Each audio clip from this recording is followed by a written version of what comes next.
Hello and welcome. My name is Melissa Peterson, and today we will be going over some quick tips and tricks for the auction day screens. The first screen we're going to look at is the check-in customer screen. We're going to look at the Find by Name feature. With this feature, you do not have to enter in a full last name of the bidder you're looking for.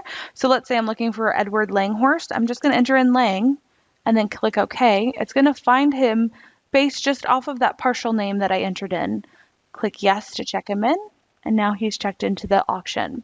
Another good tip for this screen is if you're entering in a new bidder, you can enter in their information like you normally would. When you get to the city, state, and zip fields, if you enter in a zip code in the city field that's already been used in the system and click Tab, it will fill in the city and state for you. So if you've already used a zip code in the system, just fill that in into the city fields, click Tab, and then it'll fill everything in for you. Close the door. And now that bidder is checked in as well. The next screen we're going to look at for some tips is the Clerking Grid screen. When you're clerking a cataloged auction with multiple quantities, what you're going to do is the first thing you're going to enter in is the unit price of the item, the first bid card number, who has the first choice, how many quantities they want, and then when it gets to this save button right here and it's highlighted, instead of hitting enter on your keyboard, hit the plus sign. What this will do is repeat the unit price that is currently listed and then just ask for the new bid card number. Enter in the new bid card number, the quantity that the new bidder wants, and again when it gets to the save button I'm going to hit the plus sign again. Now this bidder wants this the last one at $75, so I'm going to go ahead and arrow over, change it to 75 and enter in the new bid card number. If for some reason when you were cataloging you miscalculated the quantities and you actually have 4 of these to sell, not 3, what you can do is enter in the lot number with a plus sign and click enter, and it will repeat all of that information for you. Now you can continue selling this item. It's going to give it a sublot number, which is 1A, but it's going to repeat all of the same information that was already in the system. To group lots together, what you can do is you can either separate them with a comma if they're not in a row, and then sell them. Or if they're in a row, you just do a dash, and it will group them together.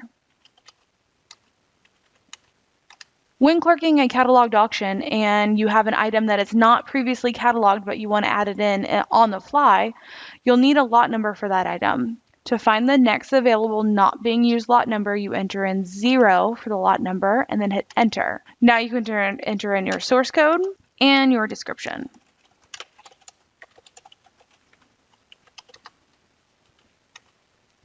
Once you're finished, you can go ahead and continue back to your cataloged items. When clerking on the fly choice lots, we'll go ahead and enter in. My favorite example is always tools for some reason.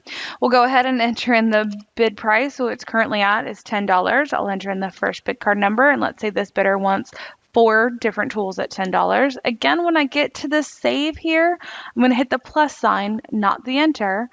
It's going to repeat everything, and now I'm entering the next bid card number, how many they want, plus again, next bid card number, how many they want, plus again, and so on. Now let's say the price is going to be dropped down. All you do is use the arrow key on your keyboard to arrow over, and we'll change that. Let's say we're going to change it down to $5. New bid card number. They want 3 at $5. Again, plus. Now you can see it's saving that $5. And then go ahead and continue on. Once you're done and you have no more to sell, go ahead and hit the enter on this when it gets to the save. And then you can go ahead and start clerking your next item. The next screen we're going to look at is checkout for some tips and tricks. One of my favorite features in checkout is when a bidder comes up to you and they have no idea what their bid card number is. What you can do is start entering in their last name, and we'll pull them up, and then you'll just click OK. It will find them for you. Another feature in checkout is separating out invoices. So let's say lot number 1 and lot number 4 for this bidder needs to go on a personal invoice. I'm going to highlight just those 2 lots and click Invoice Selected Bids. Then they can go ahead and pay you however they need to pay you. The last 2 items are something for their business, so they want them on a separate invoice. Once they are separated out, you can click Invoice All Bids. and we'll check it out to a separate invoice. Then they can pay with their company check. Go ahead and click OK, and now they're checked out on 2 separate invoices. Another great feature in the checkout screen is invoicing all the bidders at once. You can go to Bidders Left on the left-hand side and click Invoice All Bidders. This will create an invoice for all of the bidders left without needing to individually invoice them. Now that all of the invoices are created, what you can do is go to Advanced and email out invoices. This comes with a sort option, so you can email out only the outstanding invoices if you'd like. You can also filter for a range of bid cards. This makes emailing out invoices very quick. Thank you for joining me for the Auction Day Tips and Tricks video. For more AuctionFlex videos, please visit our website at auctionflex.com.